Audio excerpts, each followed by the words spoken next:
रमेश का एक छोटा सा परिवार था जिसमें एक खूबसूरत पत्नी और दो प्यारे बच्चे थे। उसकी पत्नी और बच्चे हर हाल में खुश थे, लेकिन रमेश उन्हें जिंदगी के सारे ऐशो आराम देना चाहता था और इसके लिए वह प्रतिदिन 26 घंटे से भी अधिक काम किया करता था।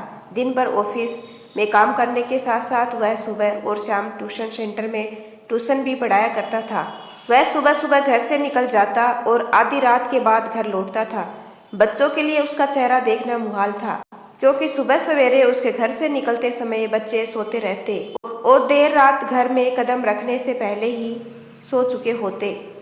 हाँ, रविवार को जरूर वह घर पर होता, लेकिन उस दिन भी वह किसी न किसी काम में व्यस्त रहता और उसका समय परिवार के साथ न बीतकर काम करते हुए बीतता।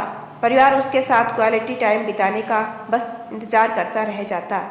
पत्नी अक्सर उससे कहा करती कि उसे घर में वक्त बिताना चाहिए, बच्चे उसे बहुत मिस करते हैं। उस वक्त वह यही जवाब देता कि ये सब मैं उनके लिए ही तो कर रहा हूँ।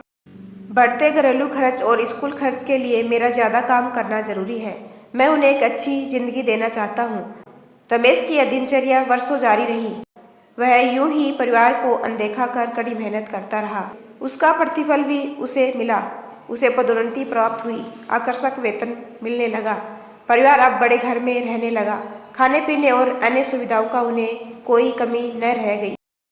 लेकिन रमेश का यूं ही काम करना जारी रहा। वह अधिक से अधिक पैसे कमाना चाहता था। पत्नी पूछती कि आप पैसे के पीछे क्यों भाग रहे हैं? हमारे पास जो है हम उससे खुश रह सकते हैं।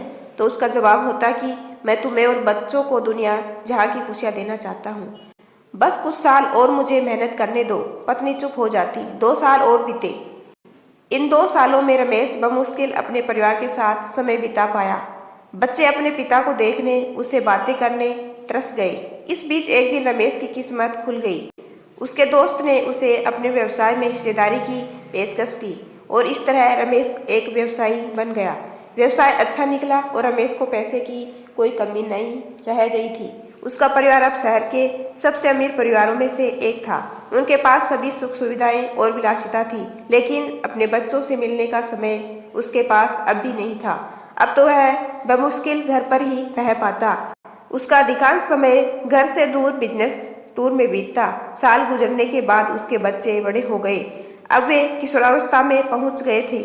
रमेश ने भी इन सालों में इतना पैसा कमा लिया था कि उसकी अगली 5 पीढ़ियां शानदार जीवन जी सकती थी। एक दिन रमेश के परिवार ने छुट्टी बिताने समुद्र तट स्थित अपने घर जाने की योजना बनाई। बेटी ने उससे पूछा, पापा क्या आप एक दिन हमारे साथ बिताएंगे?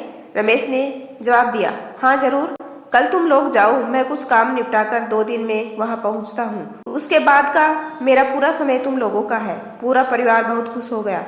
वे समुद्र तट स्थित अपने घर पर चले गए। 2 दिन बाद रमेश वहां पहुंचा, लेकिन उस दिन उसके साथ समय बिताने कोई नहीं था। दुर्भाग्य से वे सभी उस दिन सुबह आई सुनामी में बह गए थे। रमेश अपनी पत्नी और बच्चों को कभी नहीं देख सकता था। करोड़ों की संपत्ति होने के बाद भी वह उनके साथ एक पल नहीं खरीद सकता है। वह पछताने लगा। पत्नी के कई शब्द उसे याद आने लगे। आप पैसों के पीछे क्यों भाग रहे हैं? हमारे पास जो है हम उसमें खुश रह सकते हैं। सीख, पैसा सब कुछ नहीं खरीद सकता, इसलिए पैसों के लिए अपने परिवार को महत्व देना कम मत करें। पैसा खो देने के बाद फिर भी कमाया जा सकता है, लेकिन अपनों को खो देने के बाद दोबारा वापस नहीं पाया जा सकता। यदि आपको मेरा छोटा सा प्रयास अच्छा लगा हो तो चैनल को लाइक, शेयर एंड सब्सक्राइब कीजिए। आपका अपना कीमती समय देने के लिए दिल से धन्यवाद।